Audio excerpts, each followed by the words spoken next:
Okay, everybody, we've got just one more minute and then we will get started.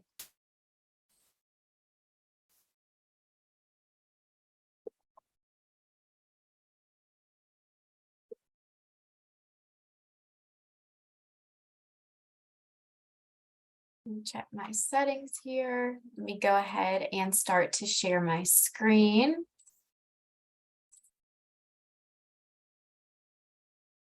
Okay. All right, we've got about 30 more seconds, just in case anybody else comes in at the last minute, and we will go ahead and get started with an overview of WebTest. I hope that everyone's had a great week so far. Hopefully you had a great weekend and are looking forward to the start of the semester. It is 2 o'clock, so we can go ahead and get started. So just to introduce myself, my name is Kate and I am on the customer success team here at Hawks Learning. So we really appreciate your attendance. Thank you for coming today. As the description mentioned, we will be going over an overview of WebTest today. And we'll save some time at the end for any questions, but feel free to post them in the chat or in the Q&A throughout. I've got a colleague here helping to moderate, but again, I will address questions at the end of the presentation as well. So just to get started and jump right into it, within your Teach account, when you log in and go to the Assignments tab, that is where you will see the option for WebTests. So today we'll be going over several things. We'll go over how to create a new web test, how to assign that web test to your students, different settings that you can manipulate within WebTest. But the very first thing I wanted to go over was how to shift due dates on your web test from one semester to a next. So for any of our returning instructors, if you had several web tests that you taught with in a prior semester that you liked and you didn't want to make edits to and just wanted to assign out to the next semester, I'll start by showing you how to do that. So when you come into the web test tab, it will first take you right here to the My Web Test screen. What I'm going to do is click View by Section.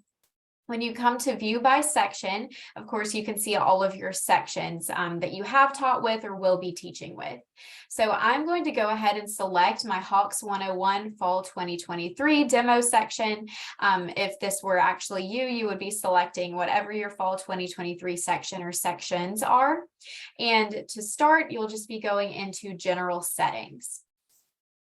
When you come into general settings, it is going to bring up this screen for you, automatically showing you your tests, start dates and end dates and any other settings that you manipulated. You can always click on the calendar icon to edit the due dates the start and end dates for any of your quizzes and tests. But again, in this situation that you just wanted to copy all of them from one semester to the next, a very quick and easy way to do this is to click the Make Bulk Changes button. So if I click Show, this will allow you to check the box next to any quizzes and tests that you want to manipulate.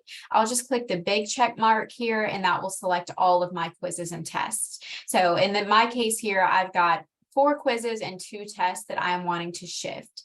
So at the top of the screen, I'll just click to edit my start date. So my original start date on these was January from the previous term, but since I'm wanting to push these out to fall, I'm going to say, let me make my start date August 21st for all of these. And then maybe I want to push my end date from February 10th out to, let's say, August 28th instead.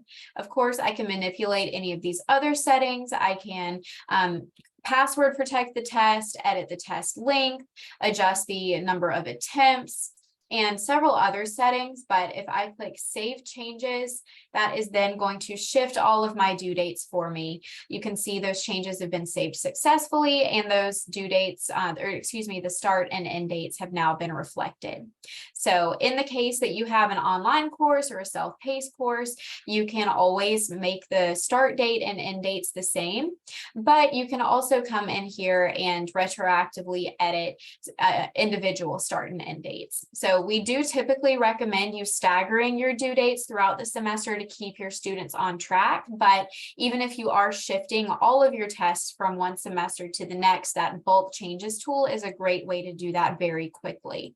So maybe I want this one due on August 23rd. I want this one due on the 25th and this one due on the 29th. You would just come in here, change your dates manually or with our calendar icon. You can do the same with the start dates. Click save, and once you do, you will get that message letting you know that those changes have been saved successfully.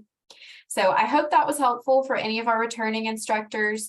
If you do have any more detailed questions about that, feel free to join some of our other sessions or our office hours, and we'll be glad to help. But coming back into the web test tab, now we'll walk through how to create a new web test, edit it, assign it, and all those different settings that you can manipulate. So right here, we are on the My Web Test tab, showing you all of the tests and quizzes that you have built. If you click on All Web Tests, that will show you everything that you have built, as well as any tests or quizzes that have been created by someone else and shared with you. So I just always like to mention that. But to create a new test, it is as simple as clicking Create New. That is going to bring up our assignment builder tool. So you can see there's the split screen here between the left and the right. I'll explain what each side does, but the very first thing you need to do to create a new web test is to select your curriculum. I always like to make the distinction between our default curriculum and any curriculum that you have created.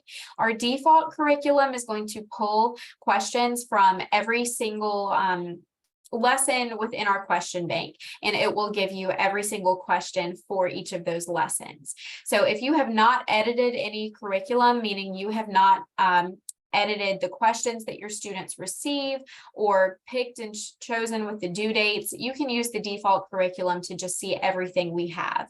However, for consistency between what you're teaching in class, what your students see on homework, and what they see in quizzes and tests, we typically recommend you click on your curriculum to reflect any changes that you have made. So clicking into My Fall 2023 curriculum, there are several options. Right off the bat, you can click directly into any chapter you want to see and start pulling questions from. But I also wanted to show you our kind of quick and easy way to create a test. Maybe you're in a hurry and you just know, I want to add 10 questions from these selected lessons in chapter 1. Just click add, and it will pull you 10 questions from the lessons that you have selected. And those 10 questions that we automatically pull will be generated over here on the right-hand side of the screen. So the left-hand side of the screen is going to show you all of the Hawks chapters and lessons, and then if you click into any of those lessons, our full question bank for the lesson. And then the right hand side of the screen is going to show you the test that you are building as it's being built. So that was, again, our quick and easy way. Just select me 10 questions from these lessons and it will generate. But as you just saw me do, if you click into any particular chapter in any particular lesson that you were looking to pull questions from, that will then show you our full question bank for that lesson, and you can hand select the questions that your students receive. So to do that, it is as simple as clicking the add button. Maybe I like this question, I want it on the test, click add, and you can now see that it has showing you that that question is in use and that question has been added to the test over here on the right. So all you need to do is, again, follow what we call our trail of breadcrumbs to select your chapter. Maybe I'm doing a multi-chapter exam. You're certainly not limited to one chapter. You can click into any chapter and any lesson that you would like. View our question bank. And again, just click add to add any of the questions that you would like on that test. A few different things to point out as you're building your test. Every one of our questions is going to have an associated difficulty level. We sort them by low, medium, and high. You can also click the new values button to receive different values of that question. In other words, you can see multiple iterations of how this may be presented to your students. So that is a great way for you to get an idea of the different types and versions that your students will see. You also have the ability to filter. So under the filter option, you can choose whether you want to see just a particular difficulty level. Maybe you want to sort by multiple choice only. You certainly have those options. And you also have the ability to sort the questions per lesson, again, by difficulty, by number. You can randomize the order. Lots of different options for how you want to can choose your questions. So I'm just going to add a couple more questions. Again, you will be able to see what questions are in use very easily. You also can add multiple of the same question. So maybe I like this question type. If I click add, it will add another one. And then this will show you that question has been in use twice now instead of just once. But over on the right-hand side of the screen, again, this is the actual test that you have built. This is where you can see all of the questions that are going to appear for your students. Now, off the bat, I always like to mention that for security reasons, your students are given by default all of their questions in a randomized order and with random values. So what I mean by that is if this is number 1 on our screen here for the question, and you have 10 students in the class, this question may be one student's number 1, but it may be a different student's number 8. And while the values here might be 14 in this particular question for student 1, it might be 16, 17, 18 for a different student. So by default, random values, random order. You do have the ability to lock the values if for some reason you wanted all of your students to receive the same iteration. All you need to do if you want to do that on a per question basis is click this lock values button, and every student will receive the exact same numbers. You also have the ability to lock the order of the questions if you want everyone to receive the questions in the same order. Under the Actions tab, you can select all or deselect all, which is helpful for when you are wanting to lock or unlock. You can see you have those options here as well. You can collapse or expand your questions. You can enable show work or disable that. The show work feature will allow your student to upload an image or type to explain what they have done for that question. And you also have a lot of different options for arranging the questions if you want to arrange them in a particular order and then lock that order. You do have the ability to click right panel full screen if you now want to not see the left-hand side menu and just see the test that you are creating. And then very easily to switch back, just click show both panels and you can continue pulling questions and editing your test. After you have created your test and you are satisfied with it, what you can do then is view summary. The view summary button will show you at a glance where your questions are coming from. So you'll be able to see what chapters as well as what lessons your questions have come from. You'll be able to see the associated difficulty level for your questions and the points associated as well. So that's a great at a glance view if you're just looking to see, oh, did I actually go and add some questions from chapter 4, or did I add some review questions from chapter 1? You can easily see what's there. Now you can export to docx if you are wanting to, excuse me, this is a great thing to show. I was going to say if you are wanting to give a paper and pencil test, you can export it and download it. But before you can do anything, you do need to save your test. So if I just click save in the top right-hand corner, what you're going to need to do is give your test or quiz a name. So for these purposes, I'm just going to name mine quiz 5 because I already have 4 quizzes loaded in this class. Save changes. And now my test has been saved successfully. If I click export to docx, I now have these options. So always make sure you are saving and naming your test, although it won't let you do anything else until you do. So you can choose what to export. First option, you can export questions only. You can choose to export questions and answers, which will give you the format of question, answer, or what we typically recommend is questions and answer key, which will export all of your questions for that test, give you a page break, and then provide you with your answer key.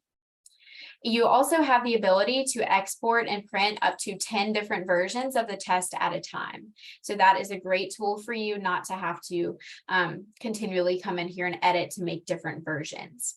You have some different options with formatting. You can adjust your header and footer, but all you need to do is click OK, and that test will be exported for you. It might take a moment to load, but you'll be able to download it then. It just went into my downloads where I could open it in Microsoft Word and add any additional formatting or a place for name and date, whatever you would like to add.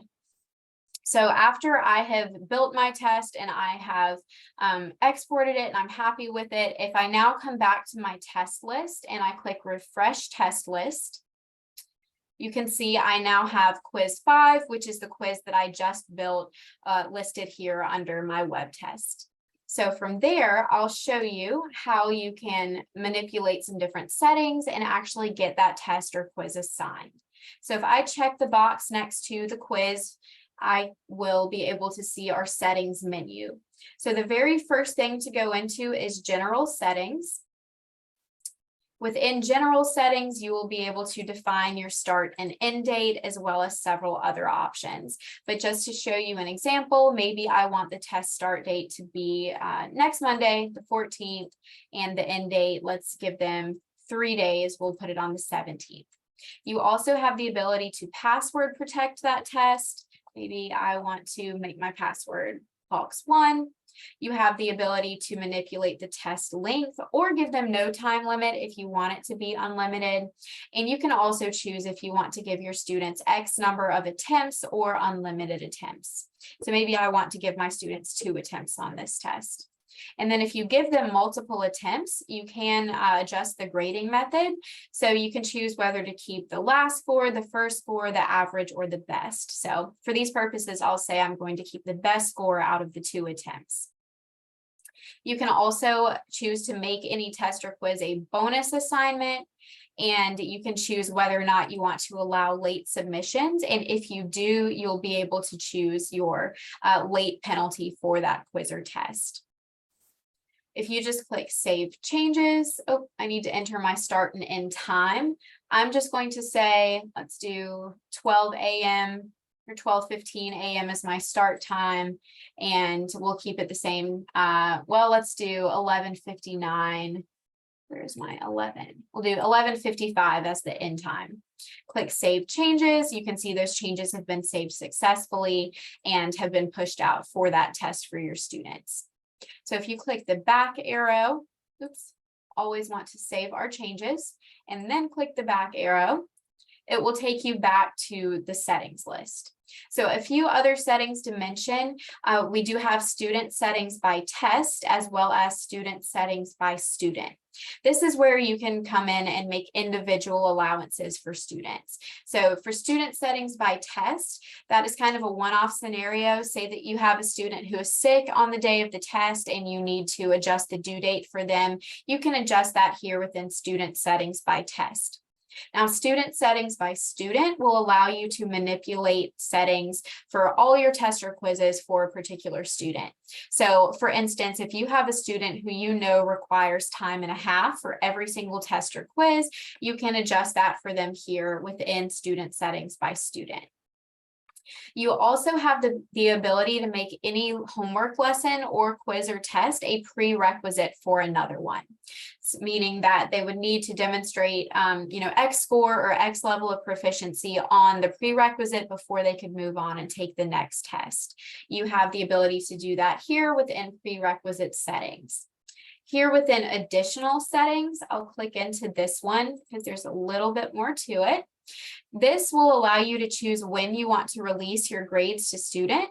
So you can release them upon test completion, after the date and time of the test, after just the date, or upon your manual release.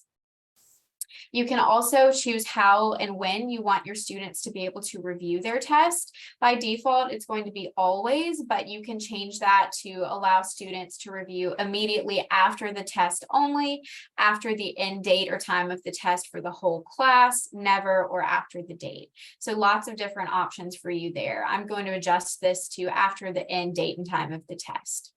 You can also choose whether you want to give credit for unsimplified answers. So you can give full credit or no credit, or you can choose to give partial credit. And you can set what that credit is. So maybe I want to give my students 50% for unsimplified answers. So if they typed in, for example, 4/8 instead of 1/2, they would still receive 50% of that credit. You also have the ability to require Respondus Lockdown browser. We do partner with Respondus, and the lockdown browser will not allow your students to open any other tabs or windows while they are working in a test. So that is just an added security feature. You can allow paused attempts, and you can adjust the number of those paused attempts. So if your student is working in the middle of a test, it's taking them longer than they thought, and maybe they need to go to work or pick up their child, whatever the situation is, you can allow paused attempts if you would like to. You can also choose to display the time remaining during the test. We typically do recommend that because that little timer will appear in the corner, letting your students know how much time is remaining. It keeps them on track. You can choose whether to make that test pass fail and what the minimum passing grade is. Say, for example, I want to make it an 80% as a pass.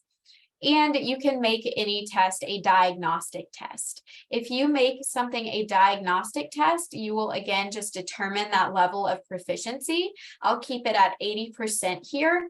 And all of the questions in the diagnostic test will relate to another homework assignment. So if your student in your diagnostic test demonstrates, for example, that they got 80% of the questions about adding with mixed numbers correct, and they hit that 80% proficiency level, the diagnostic test would then test them out of having to complete the corresponding homework assignment for adding with mixed numbers, because they've already demonstrated proficiency on that topic within the diagnostic test. So that is an option that a lot of instructors like to give at the start of the semester. So that way it kind of streamlines your students' learning process and helps them identify areas that they've already shown proficiency in and areas that they will need to complete the lesson for and continue to work and grow their skills. I'll just click Save Changes. Oh, my number of pauses. I'm just going to uncheck that and save my changes. And you can see changes have been saved successfully.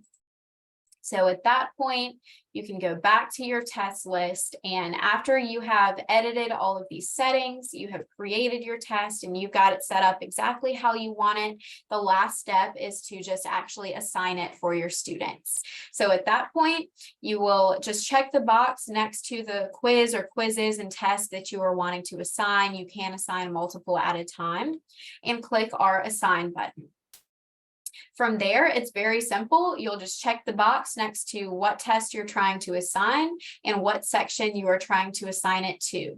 So in this case, I'm assigning quiz 5 that we just built together to my fall 2023 section. Just click Assign, let it load, and you can see my test has been assigned successfully, and that is now going to appear in my students' to-do list. So that is the majority of everything I wanted to go over today. We went over shifting your test due dates or start and end dates from one semester to the next, creating a brand new test, editing your settings, as well as assigning it to your class.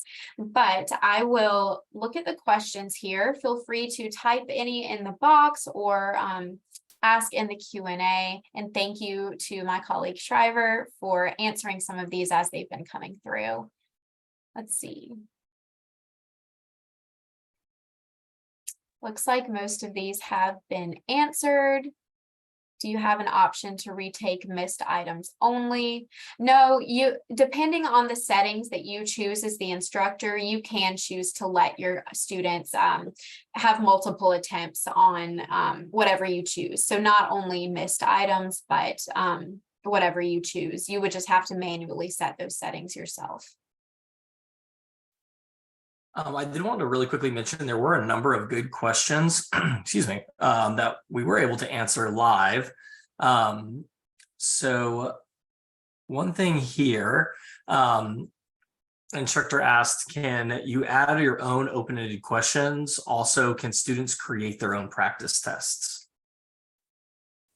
Yes, to both. Great question. So as far as instructors creating their own questions, let me share my screen back really quickly. Give it just a second to load. You absolutely can do that. What you would do is go to our assignments tab, and we have this question builder tool. The question builder tool will allow you as the instructor to create and assign your own questions. Now within WebTest, when you are going to build a test, I'll just click create new. I'll show you exactly how you would access those questions that you have built. Oh, it's taking it just a second to load here. But under your curriculum, when you go to add questions, oops, excuse me, I clicked wrong area. You would have the option to select from instructor created questions as well. It's not giving me the option in my screen here actually, because I haven't built any questions to assign. But when you click into a lesson, at the top of the screen, you would be able to filter or sort also by instructor created questions. So those would be the ones that you have that have already been assigned. But if you pull that back up real quick, Kate, I'll show you where you can access the ones that have not been assigned to anything currently. Okay. Yeah, it'd be right up in the top left where it says question bank. You can click there and then instructor questions. Yes.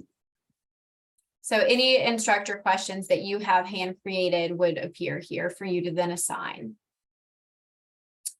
And then as far as, students creating practice tests, they absolutely can do that. Within your Teach account at the top of the screen here, you'll see instructor dashboard and student dashboard. We have been acting in the instructor dashboard, but if you click into your student view, just to show you very quickly, if you go into any of the courses that you're teaching, I'll just click into pre-algebra as an example. Your students will be able to come to their web test tab, which is of course where they would see any quizzes and tests that you have created and assigned to them. But then there's also this practice web test feature. If your students click practice web test and create practice web test, they can create and take as many practice tests as they would like. This is a very popular feature with students, so I'm glad that you asked about this. Just to show you very quickly, maybe they name it exam 1 practice, and maybe you told them that's going to be on several lessons from chapter 1. They've got 10 questions and half an hour to complete it. They can just set those parameters and click start, and the software will then generate a practice test for them that looks and acts like the actual test environment will. And here you can see the timer counting down, which they can hide and unhide. They also can use the drop-down menu to filter by just the ones that they have yet to answer if they've been skipping around.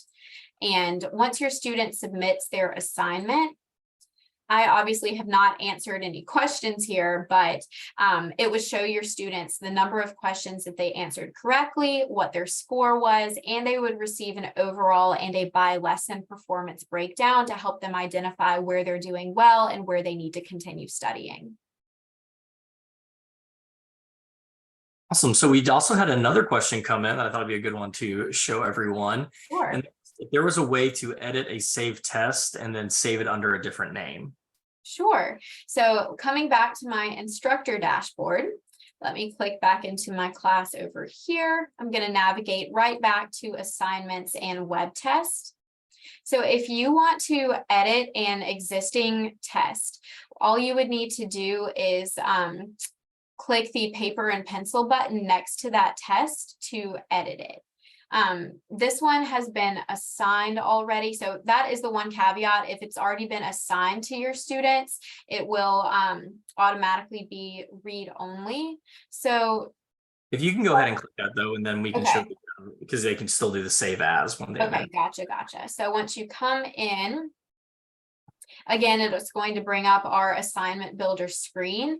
From there, you would be able to make any edits. So just click the minus button to get rid of any questions you no longer want. Of course, click into your curriculum to add any questions you do want to add. Same as before, make your edits to your test. And then once you're happy with the edits you have made, you can just click save as. You could name it as a different name. So let's say quiz 3 copy or quiz 3 edited, save your changes. And then from there, if you go back to your test list and click refresh, you can now see we've got quiz 3 copy with those changes reflected, and you could then assign it however you would like. Awesome. I think that's all the questions for now. I got one more here that I'm going to answer real quick, but yeah. Okay, perfect. Well, I will go ahead and stop sharing my screen. Thank you all for coming. Thank you for your questions. They've all been great. We really appreciate you joining. Shriver has put it in our group chat, but please make sure to complete the survey that he linked if you would like to enter our giveaway for a $50 Amazon gift card, and also just to request your free t-shirt complimentary for coming. We wish you all the best at the start of the semester. We are here to help you, so please reach out to us with anything that we can help you with, and we are more than glad to. We just want to get you started on the right foot and get another great semester going.